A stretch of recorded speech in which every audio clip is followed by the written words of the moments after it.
एक मराठी पारंपरिक पदार्थ म्हणजेच शेंगोळे. प्रत्येक भागात हा पदार्थ वेगवेगळ्या पद्धतीने केला जातो. मराठवाड्यात शक्यतो ज्वारीच्या पिठात, गव्हाच्या पिठात किंवा बेसन पिठात हे शेंगोळे केले जातात. पण तसा पारंपरिक हा पदार्थ कुळिथाचं पीठ वापरूनच बनवला जातो. यातलं सगळ्यात अवघड काम म्हणजे ते शेंगोळे वळणं.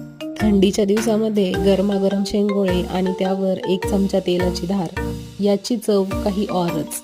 थंडीमध्ये शरीराला उष्णता मिळावी म्हणून हा पदार्थ जास्त प्रमाणात केला जातो. भरपूर प्रोटीन असलेला हा पदार्थ हिवाळ्यात आपल्या शरीराला ऊर्जा देऊन जातो.